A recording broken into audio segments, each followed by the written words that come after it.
And welcome to another edition of Granger Talk, the podcast that brings you the inside scoop on all things happening at LaGrange High School and beyond. We are your hosts, Jamie Bozeman, Aiden Blackwell, and Keita Placid.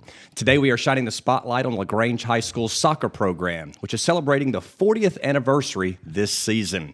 We're thrilled to have Coach Pulliam, the head coach of our boys program, joining us for an enlightening conversation. Coach Pulliam, welcome to Granger Talk. Oh, thanks for having me.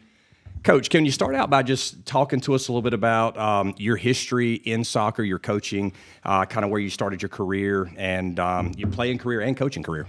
All right, so I originally started soccer 50 years ago in Gwinnett County, playing rec soccer. It was like the first wave of youth soccer in the country, I guess. And so I started out there and played a few seasons and then moved to DeKalb County where I continued to play. And I was fortunate to have a lot of really good coaches when I was in DeKalb County. DeKalb County was one of the founding counties for soccer. Westminster High School, their coach, started GHSA soccer. Oh, wow. Bob Sims. Yep. And so I continued to play. There were several different types of teams, Data Graphic, Anheuser-Busch. I got lucky that my first real-time coach was a former professional player with the Chiefs and with Fort Lauderdale Strikers, and he became the head coach of the Georgia Generals at DeKalb Memorial Stadium. Andrew Chadwick, and David Chadwick, and he was my first big time coach. He was very professional, English. I just watched him coach the Chiefs and the Generals, and I was like, okay, whatever he says, that's what we're going to do. That's what we do. So fortunate there. Then I made a team that, in order to be on it, you had to be sponsored by or get a letter of intent from the state of Georgia saying that you were one of the top players in your age group. And so I got that letter as I was with the Georgia ODP team and with the Southeast Regional ODP team. So I went to Connecticut for 2 weeks, and I made a team sponsored by Puma, and they sent us overseas, and we played 50 games, which we won about 70% of those games. And I did pretty well and got some trials and went to different pro clubs while we were there. And the one that I got picked up with was Liverpool. If you don't mind me interrupting really quick, sometimes we throw out some acronyms and people that are listening may or may not understand that. So can you tell people that are listening to this podcast what ODP is? So that's the Olympic Developmental Program. So that was the route to become a national team player to play for your country at World Cups or whatever. And so at that time, we were not making the World Cup. 1950 was the last time, and then 1990 became the next time we made it. Yeah, tell me about that. Hey,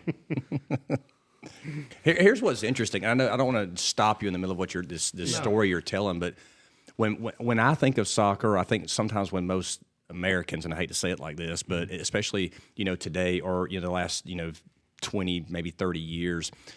Soccer is more of an international sport, European, not necessarily American, or based down in Central America, South America, and it's really interesting to hear you talk when you mention how long it's been since you've come through the ranks and you've played soccer, competitively, and it really had its foothold in American culture and American sports. It just had not hit the popularity that we see today in the States.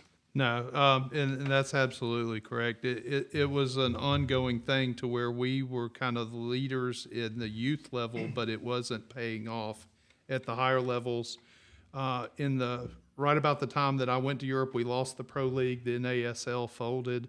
It became an indoor league for a little bit, and then that folded too. So it didn't really come back around until we hosted the '94 World Cup here in the States that kicked off MLS. So talk about now LaGrange, because LaGrange hasn't always had just a soccer program, and it hasn't always been big in this area. But it seems that the origins, especially here at LaGrange High School with our women's soccer program, that all kind of started and originated with you. Talk to us about that. So I wound up getting injured my freshman year and rehabbed at home my sophomore year. And a friend of mine, who's the current head coach at McIntosh, he was my college roommate. He had transferred here to LaGrange. He's like, "Hey, come to LaGrange." And so I was like, "Okay, I'll go to LaGrange." So I came down here and started on my track of student.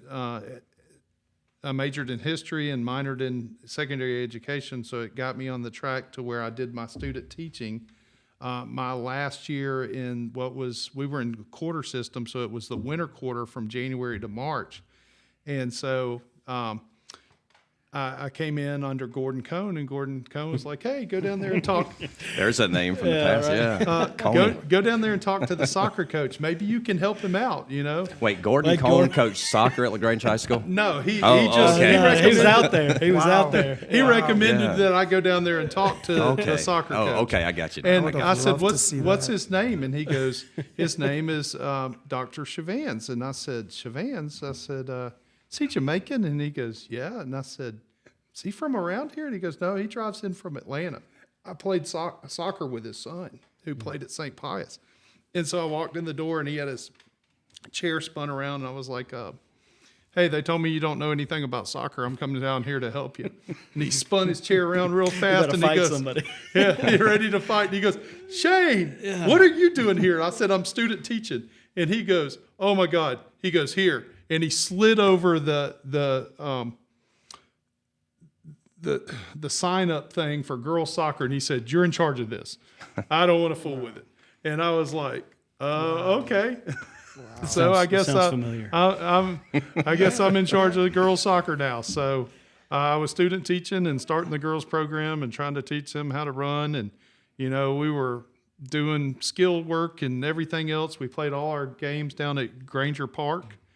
They wouldn't let us play on the stadium for JV or girls soccer. And so, I just remember the funny thing about them is they didn't really do it necessarily like for me, like soccer. They were like doing crunches and everything was like spring break, right. spring break. That was their big chant to get ready for the season was spring break. On 3. Spring break on 3. Yeah. Oh my gosh. You can go ahead. All right, so I want to kind of when you were given the ability now you're a student teacher and you're coming in and you've got now full control of the girls program. Tell us what that first year was like, other than just trying to get to spring break, and then from there, kind of how you tried to grow soccer, here in LaGrange. Yeah, so it was weird because there was no soccer played beyond 5th grade here in Troup County. And so the people that we were competing against at the time was McIntosh, Fayette County, Lovejoy, Noonan, East Coweta, Upson Lee. Those were the teams in the region. All of them played soccer year-round. So if you played soccer here, you were playing probably through the rec or something like that, and then once you were finished because you aged out, there was nothing else for you here for soccer. There was nothing here, and that's if they even played up until 5th grade. Yeah. So it was hard, but then you had to teach people skills and things and rules, and it was a lot. And then here we are, and I'm going to jump way ahead. Mm-hmm. Here we are this year, and we're talking about celebrating 40 years of soccer at LaGrange High School. Correct. And this will be the 31st year since I started the girls program. I mean, that's crazy how and look at how soccer has grown here, in Troup County. And I think everybody sitting at this table in some way, shape, or form has been a part of LaGrange High School soccer, whether it be the men's program, with Coach Kita taking over the head coaching position once Ron Rainier left, and then Aiden, he coached the girls, I after I think Richard Childs left, if I'm not mistaken, or maybe there was somebody in between. Rusty Cook was. Okay, Rusty was right before you, and then I helped both when I came to LaGrange in 2000. I helped Coach Rainier. And we actually went up and played Whitewater, where you were at once. So I remember playing against you guys. And then, then Coach Kita came in, and he and I coached for a little while. And then it's amazing, just at the high school level, but then also how it really, kind of took off at kind of the grassroots level with the younger kids with, rec league soccer was becoming pretty good, and I mean there was some some decent players there, but then all of a sudden you get some people here in town, Dr. Stout, Bill Honeycutt, those guys that were coming in, and they were starting like the Titans program, and that's what it was early on in the 2000s. I think, Coach, if I'm not mistaken, you were involved in some of that, and then it just kind of developed, and you had all these little teams kind of spur off from there, and then now look at soccer today in Troup County. I think one of the things that in retrospective, Shane, I know you're big with the club system as well too. One of the things that I really fell in love with high school was I had the opportunity to coach the kids at a younger age. I was kind of selfish about developing my players.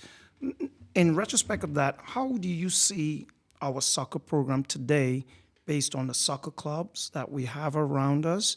And do you think we still have that firepower that could, probably bridge the gap between the St. Pius's or the Macintoshes? Westminster. What do you think? Well, I think we're somewhere like it always seems to do is it builds up to a certain point and then it kind of goes down a little bit.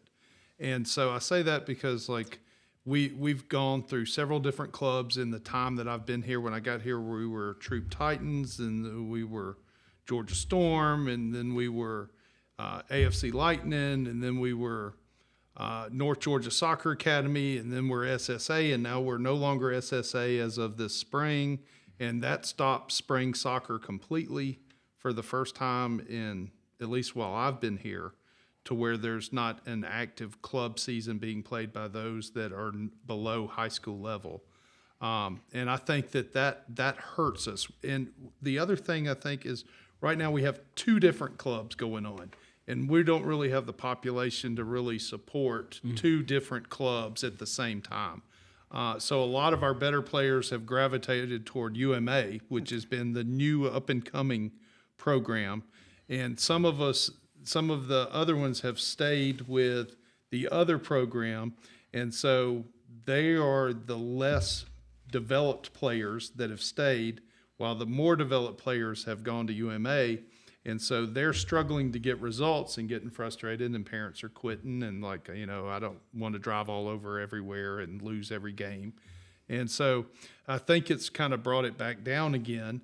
The numbers have been good across the board. When we were one program, we'd have, anywhere from 10 to 12 different teams, a couple of girls teams, a couple of academy teams, and they were fairly competitive. I mean, we had our first team with the 2022 graduate class with Tripp Holston and Millard Devane and Noah Whipple, that they were the first one to win a championship at their level and get promoted up, which was a big step in the right direction because we don't always get the automatic top spots in whether it's Division I or Classic I or Premier I, whatever you want to talk about it, because our kids at the academy level are not up there playing in the Atlanta area against their academy teams. Mm-hmm. And that's where the state is picking those teams out. The other thing that's hurt us is a lot of those top teams in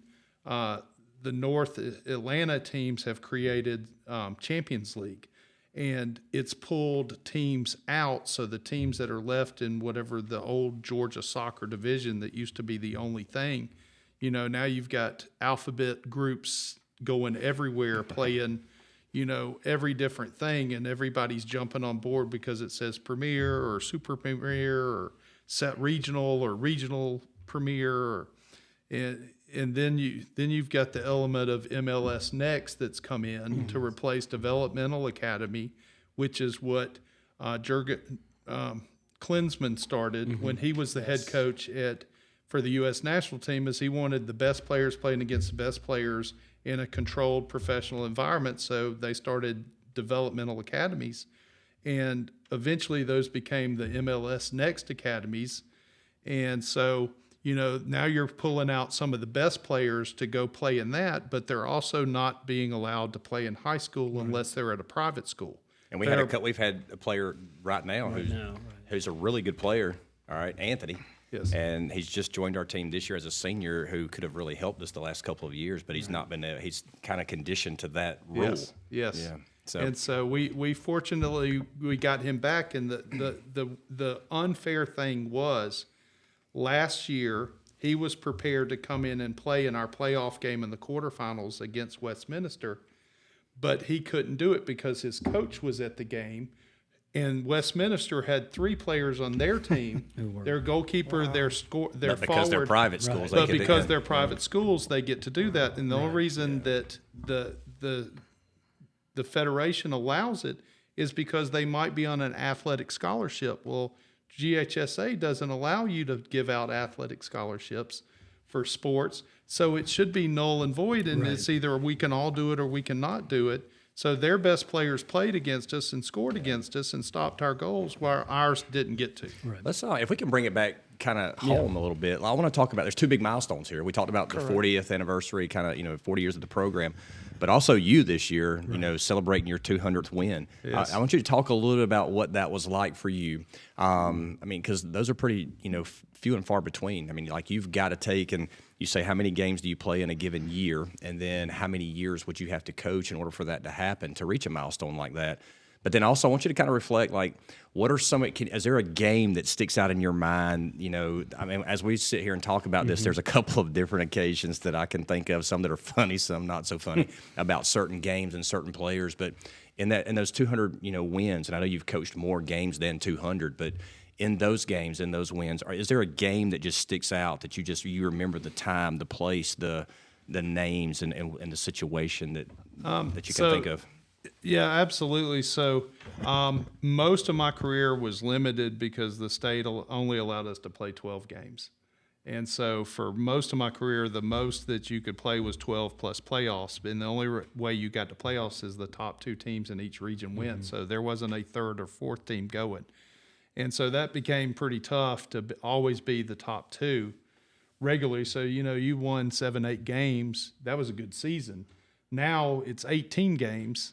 And now 10 or 12, 13 games or more is a good season. So it's much easier to get to higher numbers if you're starting off coaching now than when I did. And the other thing I would say is probably some of the biggest reflections on some of the big wins I've had was in 2007, when I was at Whitewater. That's another program that I started back in 2004, which is it's their 20th anniversary this year too. Yeah. And so we were in the semifinals for the state championship.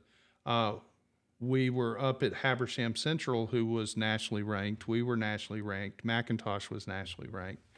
Stars Mill had just got eliminated by Habersham Central the game before.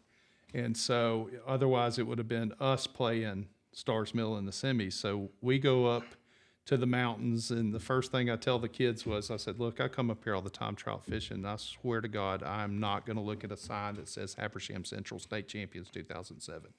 So we're not losing this game. Or you're just going to have to quit fishing. That was the other option. And so we got up there, and we scored, and we scored again. And I think they scored, so we wound up winning 3-1. And their fans were horrible. They poured their Cokes on our supporters. My parents got drenched in Coke and popcorn and everything else. And then they chased the bus all the way down to Gainesville, honking horns and throwing stuff at it the whole way. But we didn't care because we were in the state final. Unfortunately, we were playing McIntosh in the state final. And that was a Saturday. So our girls had made the state final too, and they were playing Stars Mill in the state final on Friday night. We were playing McIntosh on Saturday. So it was cool to be part of a Fayette County final between all of the schools. I named the highest point. This was the lowest point. So the girls are down 1-0, and the game gets called because of lightning. And there's 15 minutes to play. They're losing 1-0, so they're going to have to come back and play at 10 o'clock the next morning to finish their 15 minutes. We play at 12 noon because McIntosh has prom that day. And so we're at the girls' game, and they come back and score 2 goals in the last 15 minutes to win the first ever school state championship. The next thing was we play at 12, so we go down 1-0, we tie the game, and then they score the game winner on a diving header to win 2-1. So it's the next Monday at school.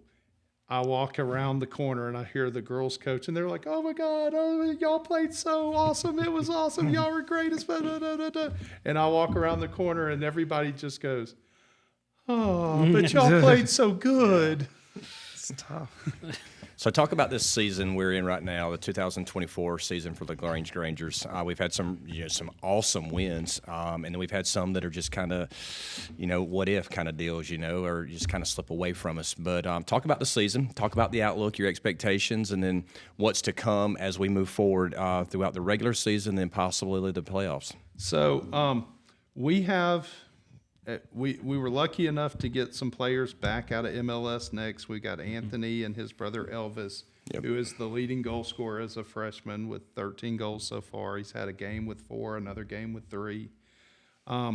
Anthony's one of our leading assist players. He's done a great job. Unfortunately, in the back, we've got sophomore goalkeepers who are their first time playing varsity soccer. We have 2 sophomore center backs. One of them, it's their first time playing varsity. They play together for UMA's team, the goalkeeper, the 2 center backs. So we have some growing pains there, obviously, that always occurs.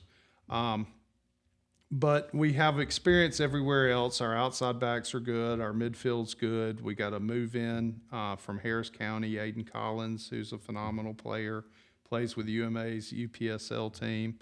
And so with that combined with some of the other players that we have, we've been able to really deliver some strong performances in games. We played McIntosh very close. We lost by a goal. We had chances to win. We played Vestavia Hills very close. We gave up a goal with 7 seconds left to them. We fought hard and came back within a goal within Florence, who's still top 5 in Alabama. And then we knocked off Carrollton last week. They were number 8 in the country, 2-0 at their place, and then turned around, unfortunately, and lost to Stars Mill on a PK call with 5 left in the half. And we pushed numbers forward trying to get a tie and give up a second goal. So now we're fighting for second place in the region. We've never finished lower than second since I've been here. We've always been a region champion, a region runner-up. So hopefully we still got a little more pride, and the next 4 games will determine that. We've got North Clayton tonight. Then we travel to Fayette County on Friday. Then we have Troup County next Tuesday, and then travel to Whitewater, which will be an emotional game because, it's their 20th anniversary.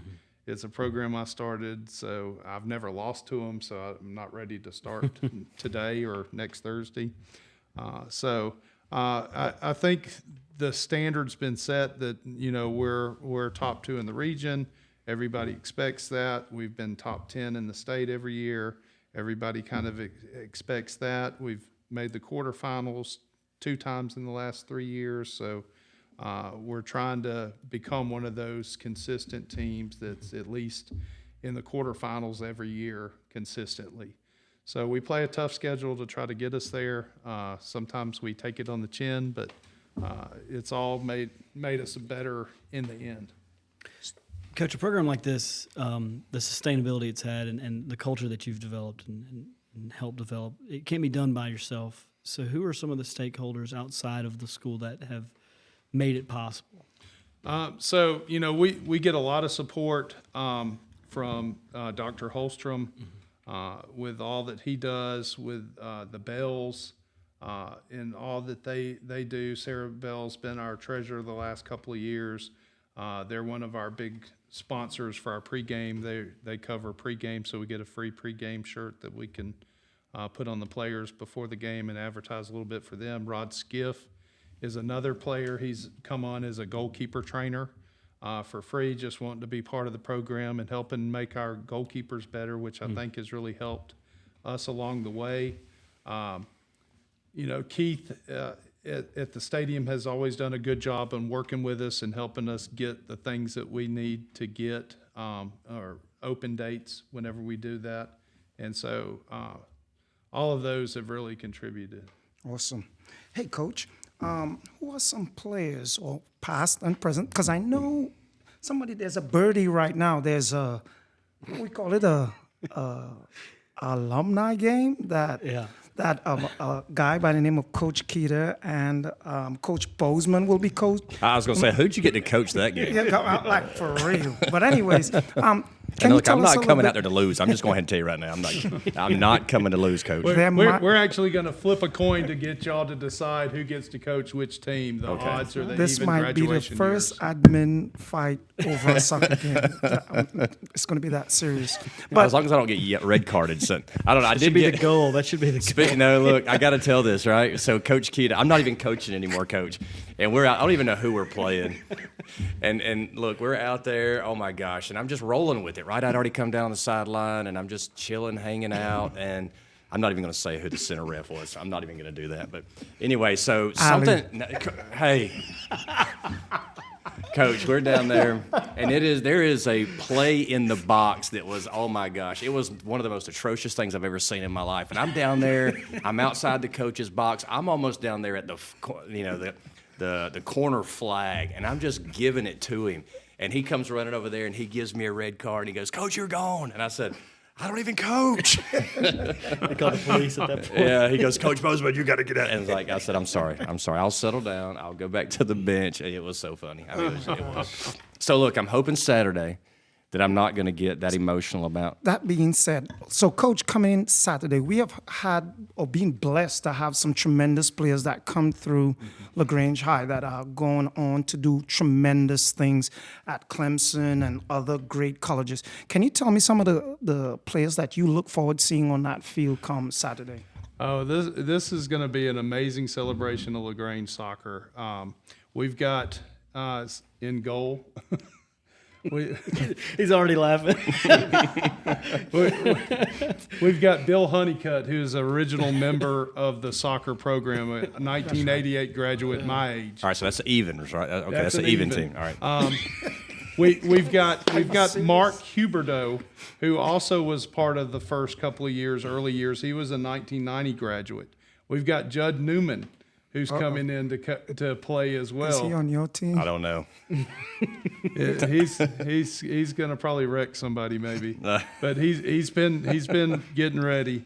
Some of the more recent players, we've got Johnny McDonald, Yes, we've got great Alex kid. Bowie, we've got Jimmy Cancino, Winston Herrera, Ben Ivey, Caleb Seha.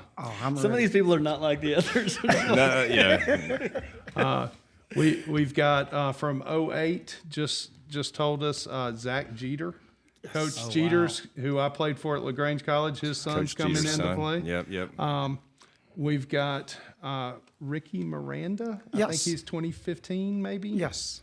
He's contacted me. He's coming in to play, although he said, I've got a bad ankle. I've rolled my ankle bad.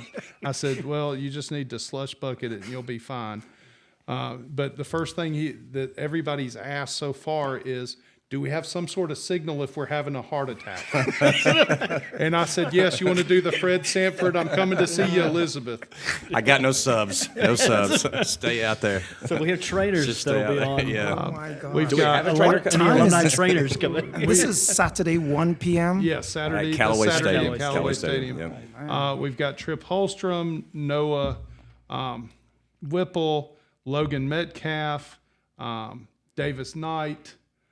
I hope all these players on Mark, my and Mark Huberdeau. Look, I'm going to go ahead and tell you, if the odd or even, if one of them is just absolutely stacked, I'm going to go ahead and tell you. I've the looked at principal both of card. them, and they're both pretty good all the way around. Now, they've got some places where there's some older guys, but they're going to start the game, but they're probably not going to come Coach, off. I see you winking at our admin here, so I think this might be stacked against me.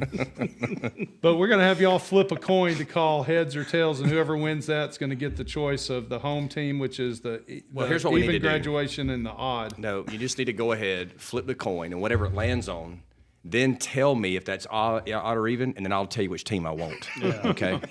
That's fair. So Oh man. we'll make sure that it's done right. That's wow. right. I look forward to seeing some of those old, those older players. I know it looks like most of them are kind of more of your era and not necessarily when I was there with Ron. We had some really. And Ron has tried to reach out to a lot of his players, but it just hasn't worked out. He asked me the other day. Unfortunately, he said he had something to do and he couldn't make it. Yeah, But I hate that. I was looking forward to seeing Ron. I was hoping that we would have you all together, and then maybe you, Coach Polly, might be out there as well, because he was the person that made me legal when I came back and coached in '94 and '95. He can be the center ref. Which is how I came back to LaGrange. Cheerleader. Mike Polly was the reason I came back to LaGrange. He was the one that reached out and said, "Hey, would you be interested in coming full circle and coming back?" I'll tell you this. It's always about the soccer community. I think we have formed a bond, a soccer bond. So you can see throughout the past 10, 15 years that everybody around this table, as well as the alumni, as well as the soccer community, has grown a little closer, and we will look forward to spending some time with one another and just, like fellowship being on the field.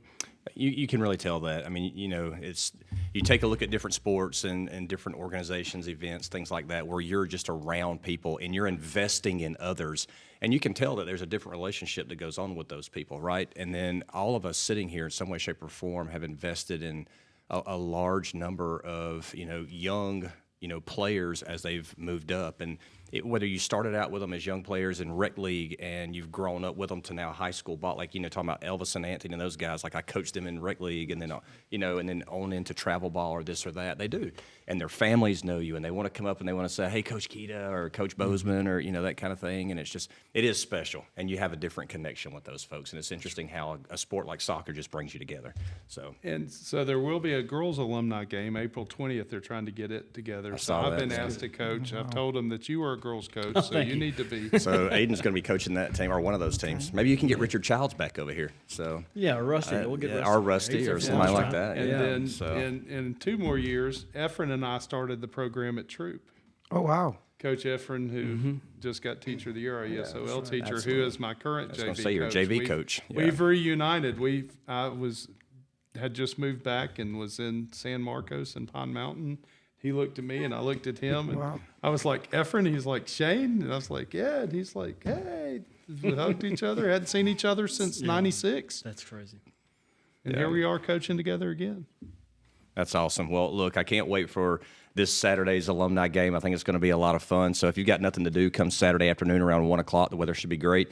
Come on out to Callaway Stadium. Is there a fee to get in, Coach? It's $5 to get in. It's $5 to get in. That money goes back to the program. Yeah, it's going to help cover some ref costs and some shirt costs for the players, and then whatever left we'll use, hopefully, within the program. Awesome. So if you have nothing to do and you guys want to come out and watch some good soccer and just kind of reunite with some of our our old players and family members that you knew a couple of years ago, and maybe you've kind of lost connections, come on out to Callaway Stadium around 1 o'clock and enjoy the afternoon. And Coach, we're excited about the remainder of the season and the last 4 region games, and seeing how we finish up there and then head on into the playoffs, and maybe we can get past that 3rd round that just kind of keeps So, Coach, just before you go, I just want to say heads up and just give you a little heads up. I've seen a tremendous lift in our program. I think our players have bought into that culture, and I'm looking forward for us finishing up this season. I think I've spoken to several of the kids, and they feel really pumped about what you're doing. Yeah. And I think we really, really going to make a run in the playoffs. So good luck with this season, finishing Absolutely. The excitement is there for sure. Yeah. Just getting over that hump. Can we do it? Absolutely. And I know we can. Good luck to that, Coach. Good luck to the Grangers as we progress in the rest of this season. And that's going to wrap us up for another insightful episode of Granger Talk. A huge thanks goes out to our guest, Coach Pulliam, today for joining us and sharing his experience and his insight into the soccer program and the soccer world. Remember, you can catch all of our episodes on Spotify or YouTube. Just search Granger Talk and you'll find it. Stay tuned for more captivating discussions on all things LaGrange High School. And until next time, go Grangers. Go Grangers.